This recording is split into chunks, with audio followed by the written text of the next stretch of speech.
கோயிலுக்கு கூட கலக்கிற பச்சை வச்சு பேசி அதே குழைக்கிட்டு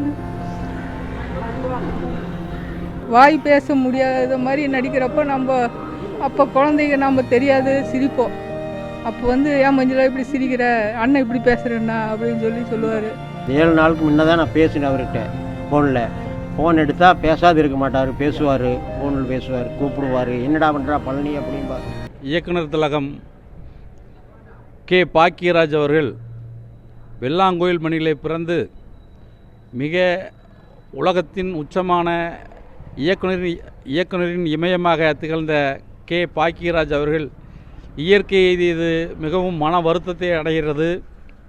இன்றைக்கு வெள்ளாங்கோயில் மக்களே ஆழ்ந்த இரக்கத்தில் கண்ணீர் அஞ்சலி செலுத்தி கொண்டிருக்கிறார்கள்.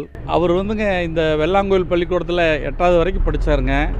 அவருடைய வயசில் இருந்த நண்பர்கள்லாம் இன்றைக்கி இருக்காங்க. அப்புசாமி, பழனிசாமி போன்றவங்களாம் இருக்காங்க. அவங்கெல்லாம் வந்துங்க ரொம்ப இயற்கையாக பழகினாங்க. அதுக்கப்புறம் ஒருகையோசை 1980 எடுக்கிறதுக்கு வெள்ளாங்கோயில் வந்தார்.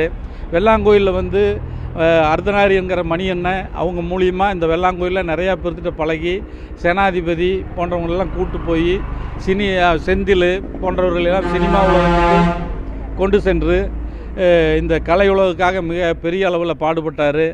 வெள்ளாங்கோயில் ஊர் பொதுமக்களுக்காகட்டும் எந்த உதவியும் செஞ்சு கொடுப்பாரு. இந்த ஊரில் ஏழப்பட்ட மக்களுக்கு, ஏழப்பட்ட படித்தவங்களுக்கு நிறைய வேலை வாங்கி கொடுத்துருக்காரு. இது போன்ற நற்பணிகளெல்லாம் இயற்கையாக ஒரு நல்ல மனதோட வெள்ளாங்கோயில் வளர்ச்சிக்காக செஞ்சார், உறுதுணையாக இருந்தார். எங்கள் வீட்டுக்காரர் பேர் அர்த்தநாரி. அவர் சின்னதுலேயே கிளாஸ்மேட்டாக இருந்ததுனால ஃபஸ்ட்டு ஒருகை யோசை எடுக்கும்போது இந்த ஊருக்கு வந்தார். வந்துட்டு அப்புறம் இவர் ரொம்ப ஹெல்ப்ஃபுல்லாக லொக்கேஷன் பார்க்குறது ஃபுல்லாகவே எங்கள் வீட்டுக்காரர் பார்த்து கொடுத்தாரு. எங்கள் வீட்லேயே தான் எல்லா ஷூட்டிங் நடந்தது. இங்கே தான் தூரல் நின்று போச்சு, ஒருகை யோசை, முந்தாணி முடிச்சு எல்லாமே அவர் லொக்கேஷன் பார்த்து கொடுத்தாரு. சித்தாரில் கூட தோட்டம் வாங்கி வச்சார், அங்கேயும் போய் மெயின்டைன் பண்ணி கொடுத்தாரு. நல்லபடியாக பேசுவாங்க, நல்லா உட்காரம்மா அப்படின்னு நல்லா பேசுவாங்க, வருவாங்க. நல்லங்க ஊற்றுக்குனாங்க தோட்டத்தில் வந்து உட்காந்து படம் எடுத்தாங்க. தூரல் நின்று போச்சு, முந்தாணி முடிச்சு இதெல்லாம் வந்து படம் எடுத்தாங்க. நாங்கள்லாம் நின்று நெளிச்சொல்லும் போது எல்லாம் பிடிச்சோம். பார்த்தா எங்கள் வீட்டில் வந்து எடுப்பாங்க. எல்லாம் நின்று பார்ப்போம், பேசுவார். மணியண்ணன் இருந்தால் இப்போ எப்படி இருந்திருக்கு, அதையும் செத்துட்டாரு. அண்ணாவோட வர்றப்போ நான் பழக்கம். நான் வந்து அப்போ சின்னதாக இருந்த 4வது தான் படிச்சுட்டு இருந்தேன். அப்போ வந்து நான் அவர் கூட நல்லா ஜாலியாக பேசி விளையாடுற மாதிரி இருப்போம். அப்போ ஒவ்வொரு சீனை எடுக்கிறப்ப நம்ம அவருக்கு வாய் பேச முடியாத மாதிரி நடிக்கிறப்போ நம்ம அப்போ குழந்தைங்க நம்ம தெரியாது சிரிப்போம். அப்போ வந்து ஏன் மஞ்சளா இப்படி சிரிக்கிற, அண்ணன் இப்படி பேசுகிறேன்னா அப்படின்னு சொல்லுவார். என்னென்ன இப்படி இருக்குது அப்படின்னு சொன்னால் அதெல்லாம் கரெக்டு தாமோ அப்படின்னு சொல்லுவார். ரொம்ப நல்லா பேசுவாருங்க. ஒவ்வொரு இதுவும் ரொம்ப தெரியும். நான் அதுக்கப்புறம் எவ்வளோ நாள் கழிச்சுனா தான் நான் பார்த்தேன். அது வந்து அப்போவோ நீ மஞ்சளா தானே அப்படின்னு கண்டுபிடிச்சிட்டாரு. அது மாதிரிலாம் நம்ம சொந்தக்காரரே கூட வசதியாக வந்துட்டார் தெரியாது. ஆனால் அவர் வந்து எவ்வளோ நாள் கழிச்சாலும் தெரிஞ்சுட்டார். அதில் ரொம்ப இதுங்க.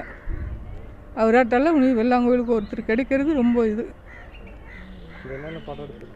இங்கே வந்து ஒரு வசதி தூரில் நின்று வச்சு முந்தாணி முடிச்சு எல்லாம் ஒவ்வொரு சீனாவது எங்கள் தோட்டத்தில் எடுத்தாருங்க. ஒரே வருஷம் ஃபுல்லாக இங்கே தான் எடுத்தாங்க எங்கள் வீட்டில். நான் ஸ்கூலுக்கு போயிட்டு வர்றப்போ கூட எனக்கு எல்லாம் போலீஸ் வந்து நின்று கேட்டு சாத்திடுவாங்க. அப்புறம் அண்ணன்கிட்ட ஒரு நாள் சொன்னேன், அண்ணா இப்படி இருக்குதுன்னா பள்ளிக்கூடம் விட்டு மத்தியானம் சாப்பாட்டுக்கு வந்தால் வந்து சாப்பிட்டு போகிற கஷ்டமாக இருக்குதுன்னு சொன்னோன்னே அண்ணன் சொல்லி வச்சுட்டாரு. அப்புறம் வந்தோடனே விட்டுருவாங்க, நான் போய் சாப்பிட்டு வந்துட்டு ஸ்கூலுக்கு போவாங்க. 7 நாளுக்கு முன்னே தான் நான் பேசினேன் அவர்கிட்ட ஃபோனில். ஃபோன் எடுத்தால் பேசாது இருக்க மாட்டார், பேசுவார், ஃபோனில் பேசுவார், கூப்பிடுவார், என்னடா பண்ணுறா பழனி அப்படிம்பார். அப்புறம் இது மாதிரி நான் சொல்லுவேன், ஏதோ ஒன்று சொல்லணுன்னா அவரும் பேசுவார். எங்களை கூட்டிகிட்டு போனால் அந்த பழைய தான் பேசுவார், வேறு எதுவும் பேச மாட்டார். நாங்கள் எப்படி இருந்தேன், என்ன பண்ணால் அதைத்தான் பேசுவார். அதைத்தான் சொல்லி சந்தோஷமாக பேசிகிட்டு இருப்போம். ஒரு 8 மணிக்கு ஆரம்பித்தோம்னா 9 மணிக்கு ஆரம்பித்தோம்னா மணி 2 மணி நின்று பழைய நாயத்தை பேசுவோம். அவருடைய விளையாட்டு, அவருடைய பேச்சு, போக்குவரத்து, விளையாடுறது எல்லாம் வந்து 2 மணிக்கு தான் போவார். எங்களை விட்டு போவார். எங்களுக்கு தனியாக ரூம் போட்டு கொடுத்துருவார் கோபியில் போனால். அப்புறம் அது சாட் போட்டு எங்கள் ரூமுக்கு வந்துடுவார் அவர் பாக்கியராஜ் வந்து நாங்கள் 3 பேர் ஒரு 2 மணி தினம் பேசிகிட்டு இருப்பாள். 2 மணி தினம் அவருடைய பேச்சு போக்குவரத்து எல்லாமே நல்லா கலந்து பேசுவார். எல்லாமே என்ன பண்ணால் அத்தனையும் பேசுவார். நல்லா பேசி சந்தோஷமாக விடிந்தண்ணி 1 மணி தினம் பேசுவார். அப்புறம் அதுக்கு மேலே நீங்கள் படுத்துட்டான்னு சொல்லிட்டு போயிடுவார். அப்புறம் நாங்கள் வெடியாக முடிட்டு ஓடியாந்துருவோம். அப்புறம் அவர் கேட்பார், 2 பேர் போயிட்டானுங்களா அப்படின்னு. ஆமாங்க போயிட்டா அப்படின்ட்டா மறுபடியும் ஃபோன் பண்ணி கேட்பார்.